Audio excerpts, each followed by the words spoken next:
Hello students, नमस्कार। प्रिय विद्यार्थियों, क्लास 12th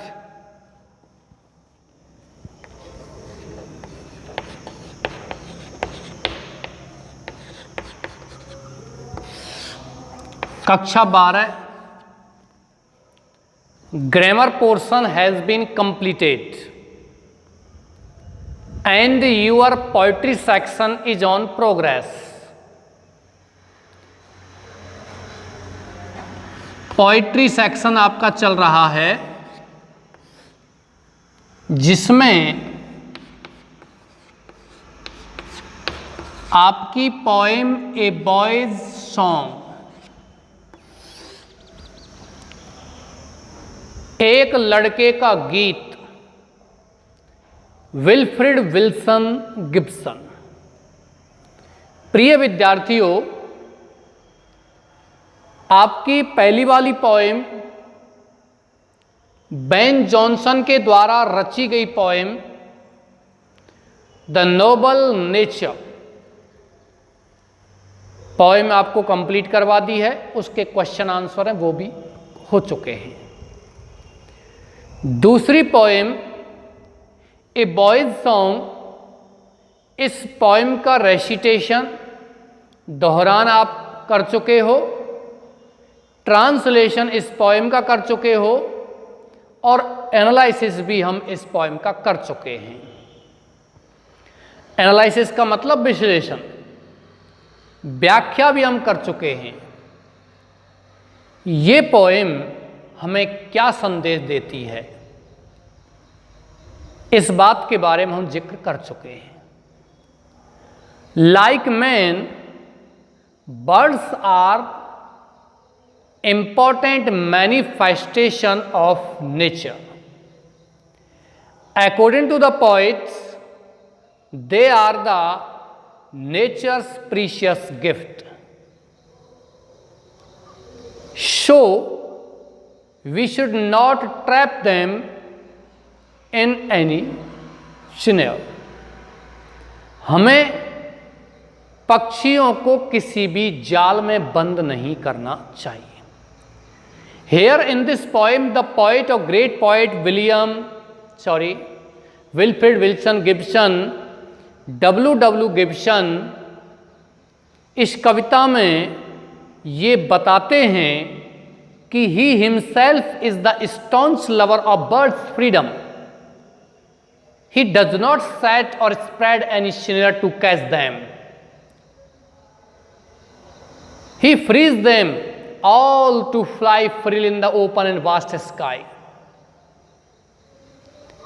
प्रिय विद्यार्थियों, इस पोएम के क्वेश्चन आंसर के बारे में हम यहाँ डिस्कस करेंगे।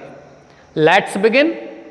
First question of the poem is why do all the birds, first question है आपका,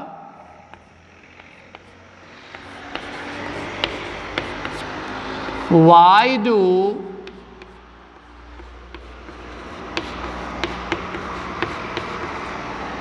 all the birds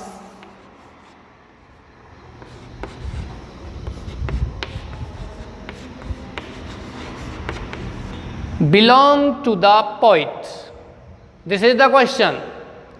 प्रश्न हमसे कह रहा है why, क्यों, all the birds, सभी पक्षी, डू बिलोंग, संबंध रखते हैं, टू द पोएट यानी कवि से। प्रिय विद्यार्थियों, इस कविता में कवि स्वयं कहता है कि सभी पक्षी मुझसे संबंध रखते हैं, लेकिन ऐसा क्यों कहता है? चलिए लिखते हैं। आंसर इज बिकॉज, क्योंकि।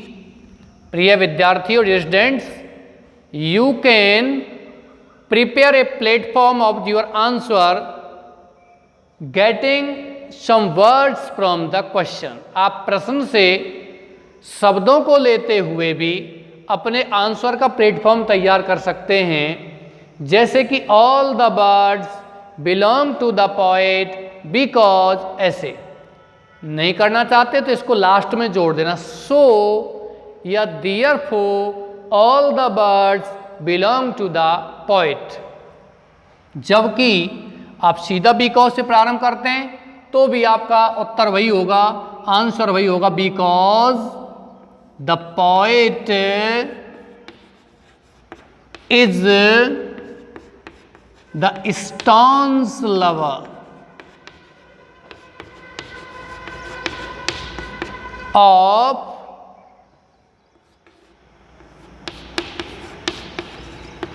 बर्ड्स फ्रीडम, क्योंकि कवि स्वयं भी पक्षियों की आजादी का प्रबल प्रेमी है। ही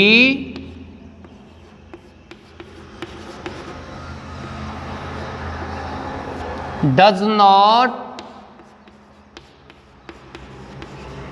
स्प्रेड नहीं तो आप लिख सकते हो, जो इस फर्स्ट स्टैंजा में एक शब्द दिया गया है set. He does not spread any snare to catch them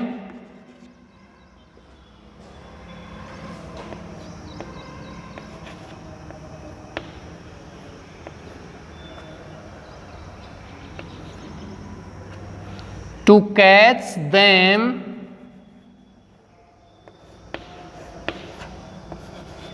he wants, वह चाहता है, that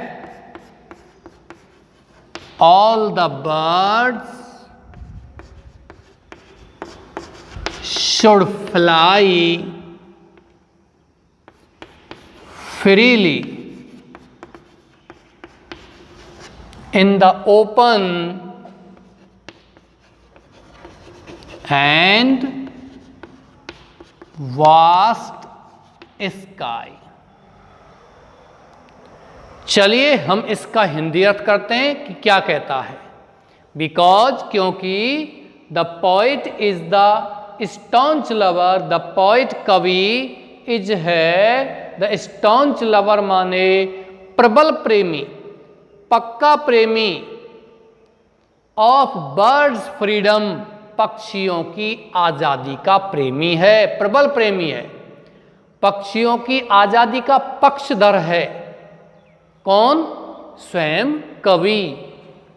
he does not spread, वह नहीं फैलाता है, नहीं डालता है, या ही डज नॉट सेट, वह नहीं लगाता है, एनी स्नेयर, कोई भी जाल, टू कैच माने पकड़ने के लिए, देम मीन्स उनको, उनको किनको? पक्षियों को पकड़ने के लिए वह कोई भी जाल नहीं लगाता है। ही वांट्स, वह चाहता है, दैट की ऑल द बर्ड्स, सभी पक्षियों को, शुड फ्लाई, उड़ना चाहिए, फ्रीली, स्वतंत्र रूप से, in the open and vast sky, खुले और विशाल आकाश में। ओपन मीन्स क्या होता है? खुला हुआ, और वास्ट मीन्स क्या होता है? विशाल। क्वेश्चन नंबर 2, दूसरा प्रश्न क्या कहता है? दूसरा प्रश्न है प्रिय विद्यार्थियों, why are the birds, why are the birds why माने क्यों, बर्ड्स माने पक्षी, एबल माने समर्थ हैं, टू कम एंड गो, आने जाने के लिए,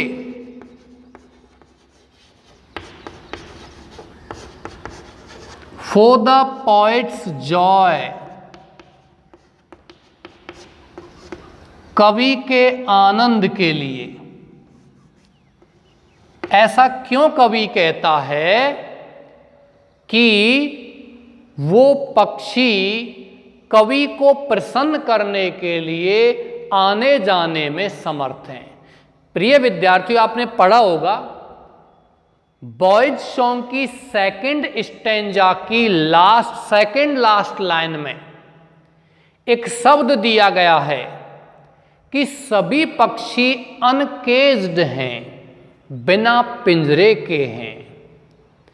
दूसरी बात, वो कवि के आनंद के लिए लास्ट पंक्ति में कहता है सेकंड स्टैंजा की, फॉर माई डिलाइट, मेरे आनंद के लिए, कवि के आनंद के लिए वो आते जाते हैं। कारण क्या है? कवि उनको अपने जाल में नहीं पकड़ता है। इसीलिए वही आंसर है लगभग इसका, बिकॉज, क्योंकि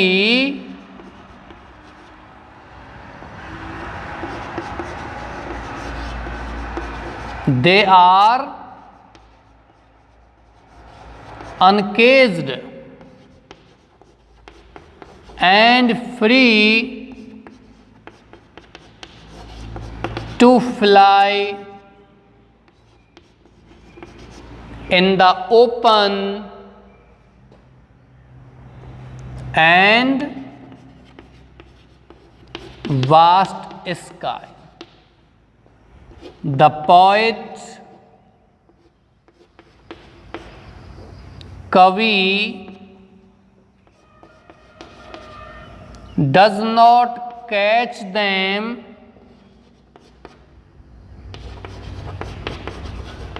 या does not trap them in his loop. Loop means क्या होता है? फंदा। मैंने पिछले वीडियो में भी आपको बताया था, नेट मीन्स जाल, स्नेया मीन्स जाल, ट्रैप मीन्स जाल, लूप मीन्स जाल। ये जाल की क्या है? पर्यायवाची, लेकिन सबका अलग अलग है। नेट मीन्स होता है जाल, ट्रैप माने ऐसा जाल जिसको हम किसी को जानबूझ करके फांसते हैं। ट्रैप मान जाल भी होता है, ट्रैप माने जाल डालना, वर्ब भी है। ओके डियर्स, ऐसे लूप माने क्या होता है? फंदा। और स्नेयर माने भी क्या होता है? जाल। हम जानबूझ करके किसी पशु पक्षी को जिस जाल में फंसाते हैं उसके लिए स्नेयर का प्रयोग करते हैं। लेकिन किसी इंसान को भी हम जानबूझ करके फंसाते हैं तो वहां ट्रैप शब्द का यूज लेते हैं, TRAP। ट्रैप मीन्स क्या होता है? जाल और जाल डालना, दोनों ही। वर्ब भी है और नाउन भी है। चलिए, we translate these words into Hindi and know what the words express here. Because, क्योंकि दे आर अनकेज्ड, वो पक्षी कैसे हैं? बिना पिंजरे के हैं, एंड फ्री और स्वतंत्र हैं, टू फ्लाई उड़ने के लिए, इन द ओपन खुले, एंड वास्ट स्काई विशाल आकाश में। द पोइट कवि डज नॉट कैच देम, उनको नहीं पकड़ता है, इन हिज लूप, अपने फंदे में। लूप माने फंदा या जाल। चलिए नेक्स्ट क्वेश्चन की ओर आगे बढ़ते हैं। विच birds does the poet mention? तीसरा क्वेश्चन है,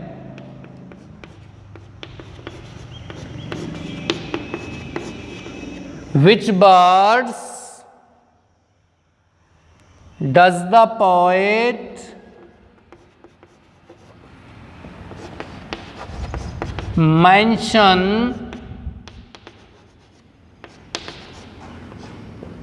in the poem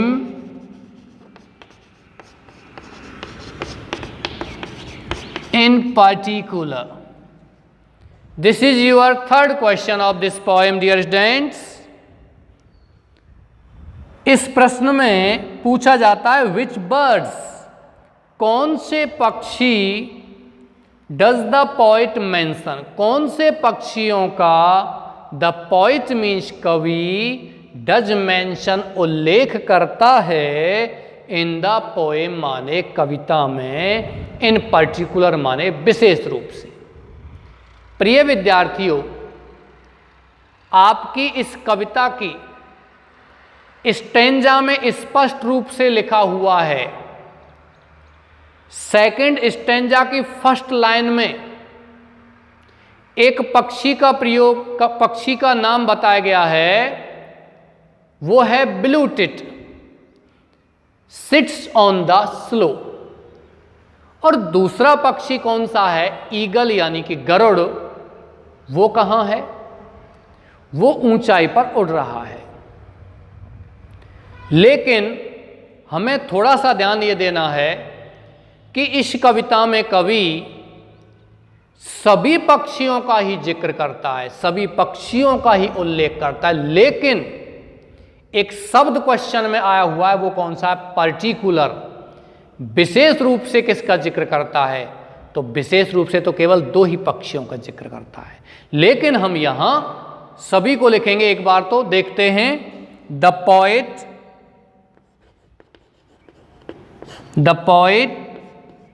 कवि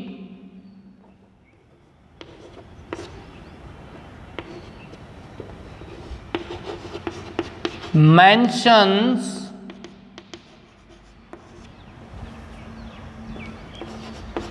all the birds of the air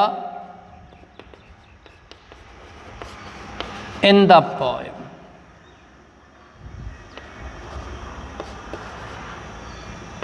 but full stop लगा करके यदि आप बट लिखते हो तो आप समझिए आप पूरे के पूरे सेंटेंस को उससे जोड़ रहे हैं, और you have to write the first letter of but in capital. लेकिन आप यदि पूरे सेंटेंस को न जोड़ करके केवल इसी शब्द को जोड़ते हैं तो वहां बट आप स्मॉल लेटर में बना करके फिर लिख सकते हैं। वैसे हमारा ये सेंटेंस पूरा स्पेशल अलग से है, इसलिए हम बट यहां अलग लिख रहे हैं, बी कैपिटल बना करके। बट लेकिन इन पर्टिकुलर, विशेष रूप से, the poet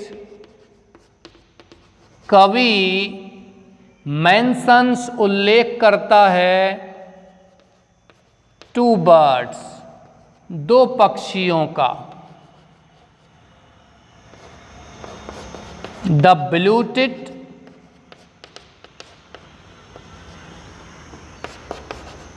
that sits on the slow and the great eagle, बहुत बड़ा गरुड़, that flies, जो उड़ता है,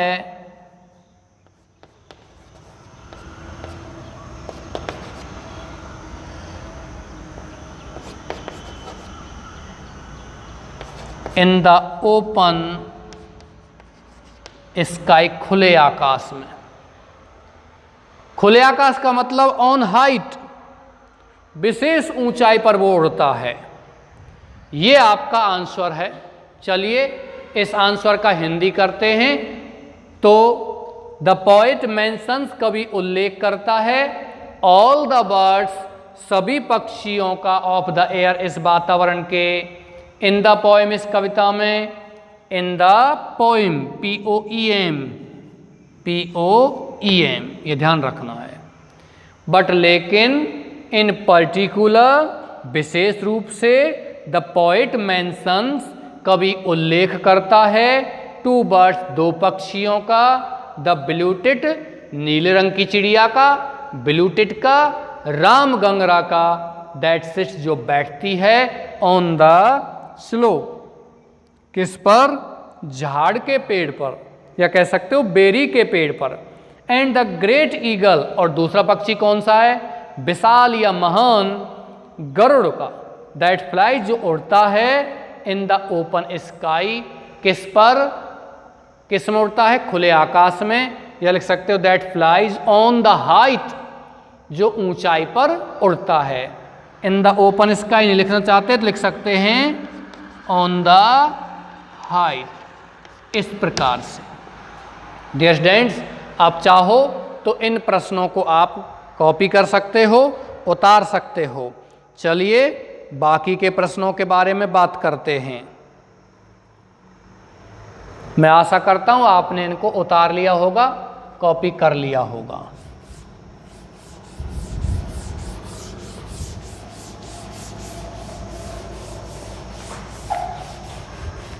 चलिए डियर स्टूडेंट्स,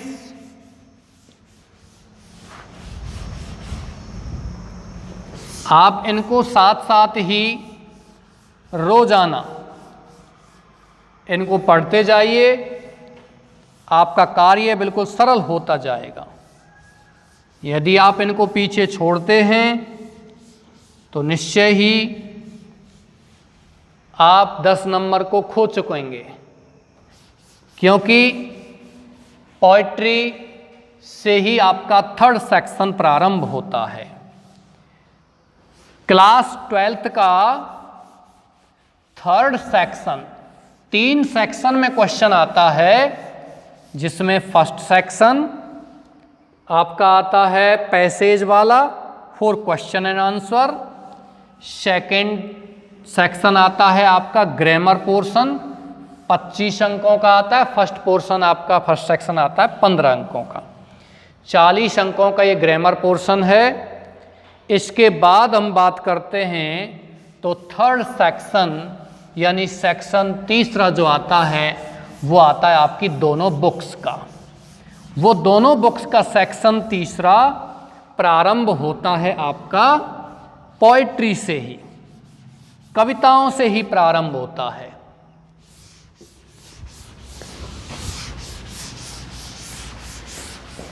चलिए बात करते हैं। नेक्स्ट क्वेश्चन है, what does the expression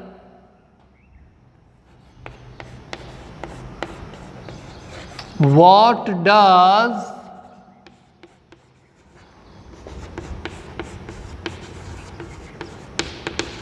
the expression shunward way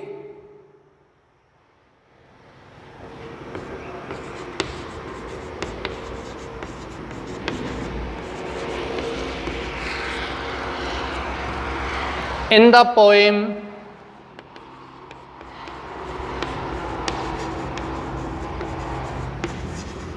mean? कविता में एक्सप्रेशन अभिव्यक्ति शनवार्ड वे का क्या मतलब है? व्हाट मीन्स क्या द एक्सप्रेशन माने अभिव्यक्ति शनवार्ड वे सूर्य की ओर रास्ता इन द पोएम इस कविता में मीन माने मतलब रखता है। चलिए, द एक्सप्रेशन अभिव्यक्ति shunward way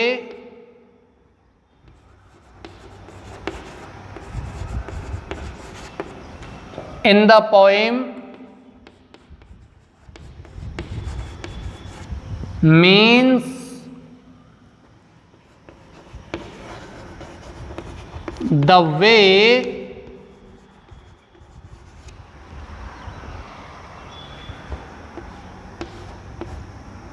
which goes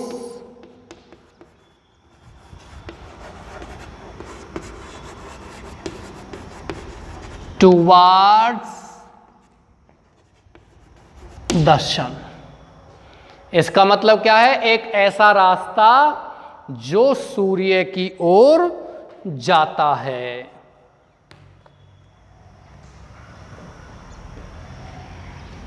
When the birds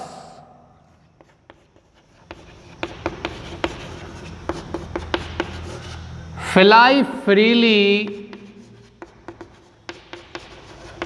in the sky, the poet कवि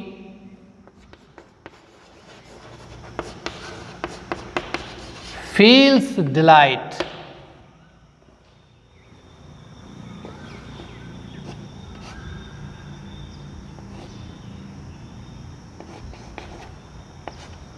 The eagle flies on the height.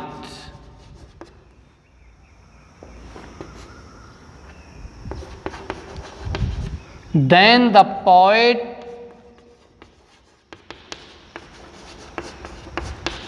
rapture, तब कवि की तल्लीनता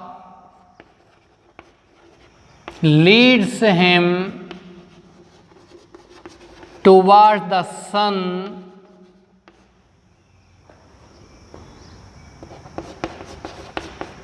He feels he is soaring on eagle's wings. इस प्रकार से कवि महसूस करता है। चलिए हम इस क्वेश्चन का ट्रांसलेशन करते हैं। हमसे ये क्वेश्चन क्या कहता है।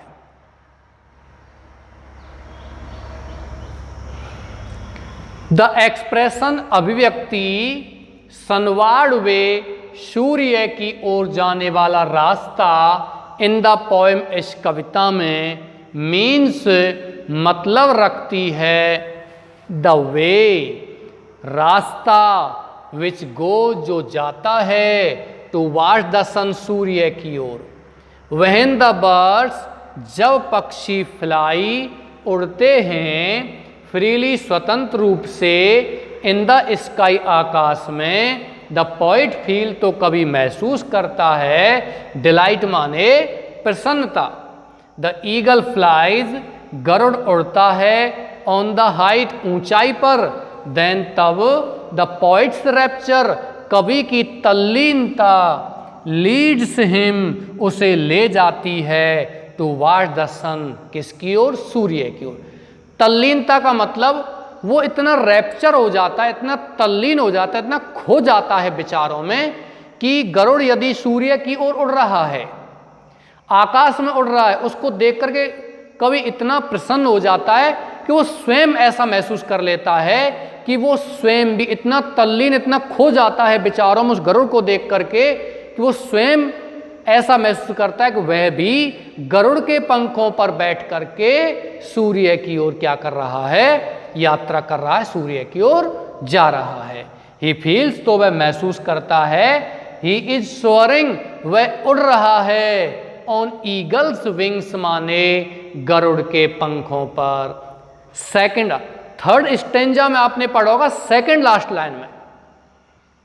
लास्ट लाइन में तो क्या कहता है कवि कि पूरे दिन मेरे हृदय में ब्लू टिट नीले रंग की चिड़िया गीत गाती है, जबकि सेकंड लास्ट लाइन में क्या कहता है कि वह भी गरुड़ के पंखों पर बैठ। उसको ऐसा लगता है, ऐसा महसूस होता है, उसको इतना खो जाता है, इतना प्रसन्न होता है पक्षियों को खुले आकाश में उड़ता हुआ देख करके कि उसको लगता है वह भी उस ग्रेट पक्षी के क्या कहते हैं पंखों पर बैठ करके और वह भी सूर्य की ओर जा रहा है।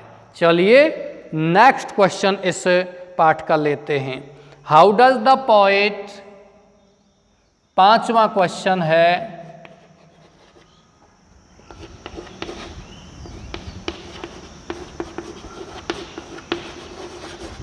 How does the poet articulate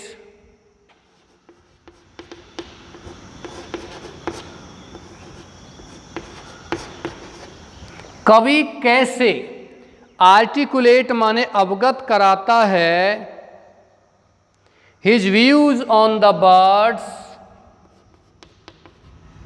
his views on the birds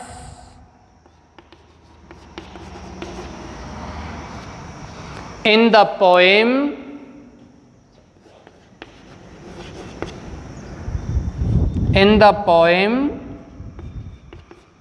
A boys song.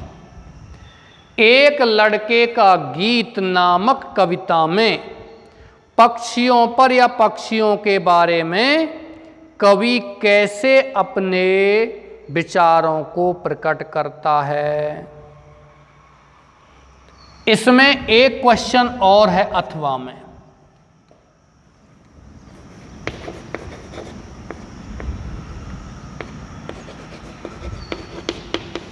Summarise the poet's views, the poet's views as expressed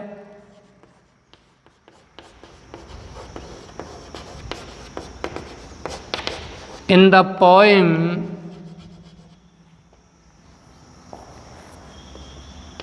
A Boy's Song। ये आपके दो प्रश्न हैं। दूसरा प्रश्न अथवा में दिया हुआ है, तो आपको ध्यान रखना है दोनों प्रश्नों का आंसर एक जैसा ही होगा। चलिए पहले दोनों प्रश्नों को हम समझते हैं, उसके बाद यहां लिखते हैं।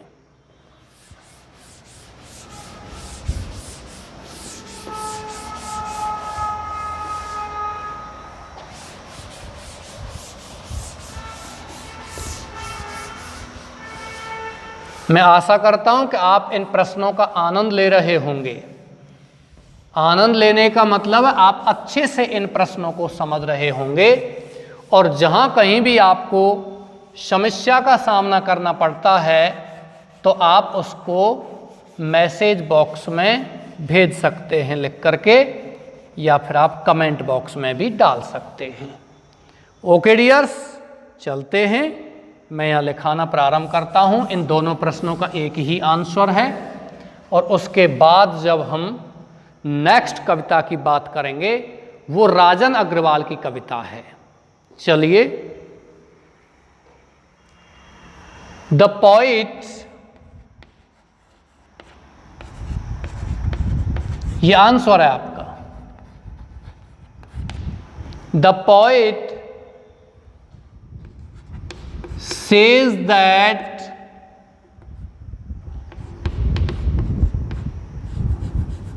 birds are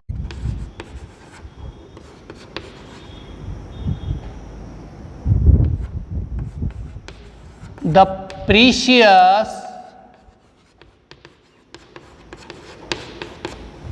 gift of nature।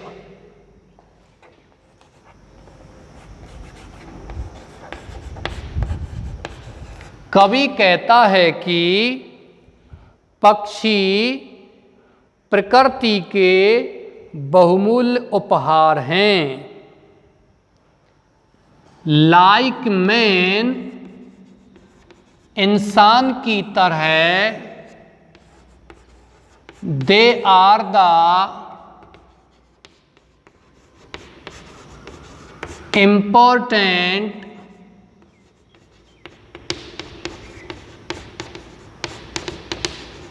Manifestation, महत्वपूर्ण भाग हैं ऑफ लाइफ, जीवन के, दैट एड, जो बढ़ाते हैं, to the beauty of nature and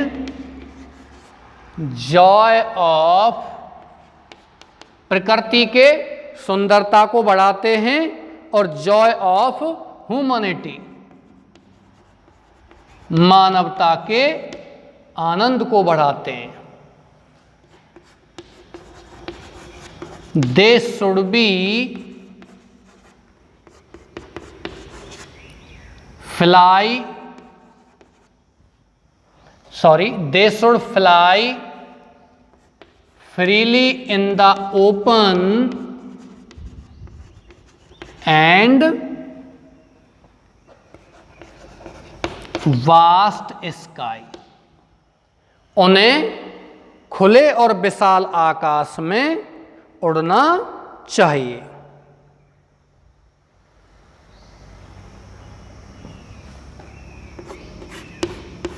the poet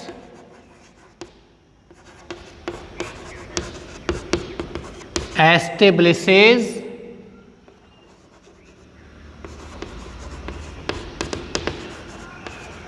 an emotional bond, कवि यहाँ एक इमोशनल बॉन्ड स्थापित करता है विद द बर्ड्स,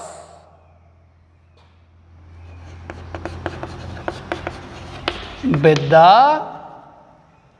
बर्ड्स, पक्षियों के साथ, and shows a tendency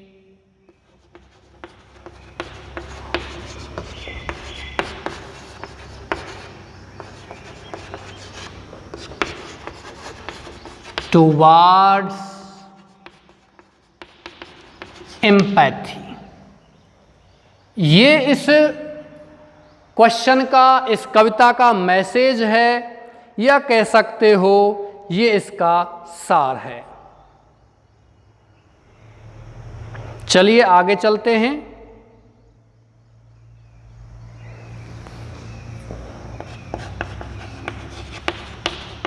so they should fly, इसलिए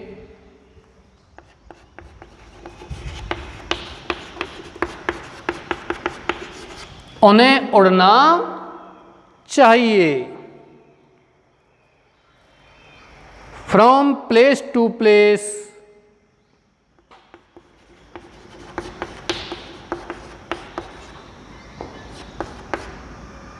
from place to place,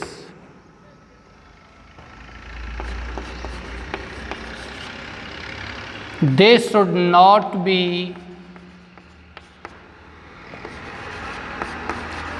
trapped, उनको जाल में नहीं फांसा जाना चाहिए। प्रिय विद्यार्थियों, ये आपका इन दोनों प्रश्नों का आंसर है। मीन्स टू से इन दोनों प्रश्नों में एक ही बात पूछी गई है। तीसरा प्रश्न भी हो सकता है, चलते हैं। How does the poet articulate, कवि कैसे अवगत कराता है, बताता है हिज व्यूज, अपने विचारों को ऑन द बर्ड्स, पक्षियों पर, इन द पोएम, इस कविता में, ए बॉयज सॉन्ग नामक कविता में। या कह सकते हो समराइज माने सारांश लिखो, द पोएट्स व्यूज माने कवि के विचारों का, कवि के दृष्टिकोण का, एज एक्सप्रेस, जैसा कि व्यक्त किया गया है, इन द पोएम, इस कविता में। कौन सी कविता में? ए बॉयज सॉन्ग नामक कविता में। ओके डियर्स, यह कह सकते हो कि ये कविता मानवता के लिए क्या संदेश देती है। ऐसे भी हो सकता है, what message does the poem provide और एक्सप्रेस टू द ह्यूमैनिटी। चलिए इसका हिंदी लेते हैं। द पोएट सेज, कवि कहता है, दैट की बर्ड्स, पक्षी, आर होते हैं, द प्रीशियस गिफ्ट माने बहुमूल्य उपहार, ऑफ नेचर, किसके? प्रकृति के। प्रकृति के बहुमूल्य उपहार हैं पक्षी। लाइक मैन, इंसान की तरह, दे आर, वे हैं, द इम्पॉर्टेंट माने महत्वपूर्ण, मैनिफेस्टेशन माने होता है भाग, अंग, स्वरूप, प्रदर्शन, कुछ भी कह सकते हो, लेकिन यहाँ भाग या अंग या स्वरूप कहेंगे। इंसान की तरह वो भी क्या हैं? महत्वपूर्ण स्वरूप हैं, ऑफ लाइफ माने जीवन के, दैट एड, जो बढ़ाते हैं, टू द ब्यूटी माने सुंदरता को बढ़ाते हैं, ऑफ नेचर माने प्रकृति की, एंजॉय और आनंद को बढ़ाते हैं, ऑफ ह्यूमैनिटी माने मानवता के। प्रिय विद्यार्थियों, प्रकृति में आपको यदि पक्षी ना मिलें तो फिर ये प्रकृति किस प्रकार की रहेगी? समय समय पर पक्षियों को बचाने के लिए बहुत सारे एपिसोड्स, बहुत सारी मूवीज और सीरियल्स, फिल्में बनाई गई हैं। जैसे कि एक फिल्म नई बनाई गई बॉलीवुड में 2.0, उसमें भी विशेष फोकस किस पर किया गया? पक्षियों पर भी, कि वास्तव में पक्षी जब होंगे तो ही हमारा प्रकृति का बैलेंस बना रहेगा। ये पक्षी प्रकृति की सुंदरता को बढ़ाते हैं। चलिए आगे चलते हैं। दे शुड फ्लाई, उन्हें उड़ना चाहिए। फ्रीली माने स्वतंत्र रूप से, इन द ओपन माने खुले, एंड वास्ट स्काई, विशाल आकाश में। द पोएट, कवि, एस्टेब्लिश माने स्थापित करता है, एन इमोशनल बॉन्ड, एक इमोशनल माने भावनात्मक, बॉन्ड माने संबंध, विद द बर्ड्स, पक्षियों के साथ, एंड सोज और दिखाता है, ए टेंडेंसी, एक प्रवृत्ति, एक विचार, एक स्वभाव, टूवार्ड्स एम्पैथी माने करुणा की ओर, सहानुभूति की ओर अपना एक विचार दिखाता, विचार प्रकट करता है। दे शुड फ्लाई, उन पक्षियों को उड़ना चाहिए। फ्रॉम प्लेस टू प्लेस, एक स्थान से दूसरे स्थान पर। From green to green trees, यानी हरे पेड़ों से हरे पेड़ों तक। They should not be trapped, उन पक्षियों को जाल में नहीं फांसना चाहिए। ये इस कविता में बताया गया है। प्रिय विद्यार्थियों, आपकी एक कविता समाप्त हो गई। इस कविता में एक क्वेश्चन और दिया हुआ है, लेकिन वो क्वेश्चन दोबारा दिया गया है। ये क्वेश्चन कौन सा है? देखिए, वो क्वेश्चन है, why do all the birds according to the poet belong to him? कवि के अनुसार सभी पक्षी उस कवि से क्यों संबंध रखते हैं? ये मैं आपको लिखवा चुका हूँ। Because he is the staunch lover of birds freedom, he never set a snare to catch them, he wants that all the birds should fly freely in the open and vast sky, they should not be trapped in the snare, because they are the important manifestation of life, they add to the beauty of the nature। ये उसमें बता दिया गया है।